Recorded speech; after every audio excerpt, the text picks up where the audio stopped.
நமஸ்காரம். ஜெய் ஸ்ரீ கிருஷ்ணா. இதுவும் பக்தி மகத்துவம் பற்றிய ஒரு கதை தான். அதாவது பகவானை நம்பினோம் அப்படின்னாக்கா கண்டிப்பாக நமக்கு மோட்சம் கிடைக்கும்.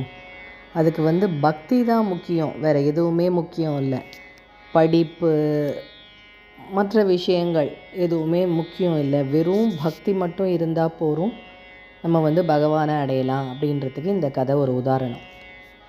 திருப்பதி திருமலையில் ஒரு பாட்டி மோர் வித்துன்னுருப்பா.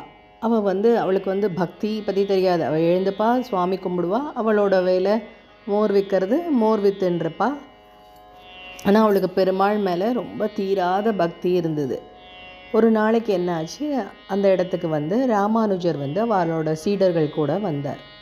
வந்தவா அங்கே ஒரே தாகமாக இருக்குது அப்படின்னு சொல்லிட்டு எல்லோரும் என்ன பண்ணால் மோர் வாங்கி குடித்தா. அந்த பாட்டியும் ரொம்ப சந்தோஷமாக ராமானுஜருக்கு அவளோட சீடர்களுக்கு எல்லாத்துக்கும் மோரை கொடுத்தா.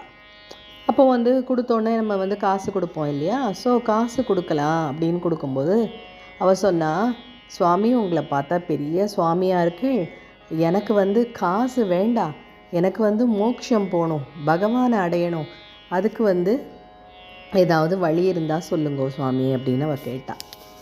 உடனே ராமானுஜர் உனக்கு மோட்சம் கொடுக்குற தகுதி எனக்கு இல்லைம்மா, நம்ம எல்லாருக்குமே மோட்சத்தை தரக்கூடியவர் யார் அப்படின்னாக்கா திருமலையில் இருக்கிற பெருமாள் தான். நீ அவரை போய் பார்த்து பிரார்த்தனை பண்ணு, கண்டிப்பாக உனக்கு மோட்சம் கிடைக்கும் அப்படின்னு சொன்னார்.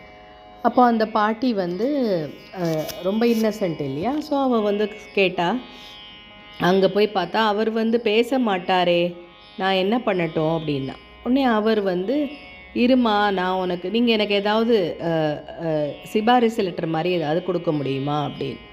உடனே ராமானுஜனும், இருமா நான் உனக்கு ஒரு சிபாரிசு லெட்டர் எழுதி தரேன் அப்படின்னு சொல்லிட்டு ஒரு லெட்டர் எழுதினான். இதை அந்த சீடர்கள்லாம் அப்படியே வியந்து பார்த்துட்டுருக்கா, என்ன இவர் சொல்கிறார் அப்படின்னு சொல்லிட்டு. உடனே அந்த பாட்டி என்ன பண்ணால், அது அவ்வளோ நம்பிக்கையோடு எடுத்துன்னு போய் திருமலையில் போயிட்டு அங்கே இருக்க அர்ச்சகர்கள்கிட்ட கொடுக்குறா. இந்த மாதிரி கீழே ஒரு சுவாமிஜி கொடுத்தார் எனக்கு பெருமாள் கிட்ட கொடுக்க சொல்லி அப்படின்னோடனே அங்கே இருக்க அர்ச்சகர்களும் ஓகே ராமானுஜர் கொடுத்துருக்கார் அப்படின்னா நம்ம அவாய்ட் பண்ண முடியாது இல்லையா? அவரை பற்றி எல்லாருக்குமே தெரியும். உடனே அவள் அதை எடுத்துன்னு போய் பெருமாள் பாதத்தில் சமர்ப்பிக்கிறா. அந்த க்ஷணமே வைகுண்டத்துலேருந்து விமானம் பாட்டியை கூட்டின்னு போயிடுது. பாட்டியை பரமபதத்துக்கு கூட்டின்னு போய் பாட்டி பெருமாள் திருவடிகளை அடைந்து விட்டாள்.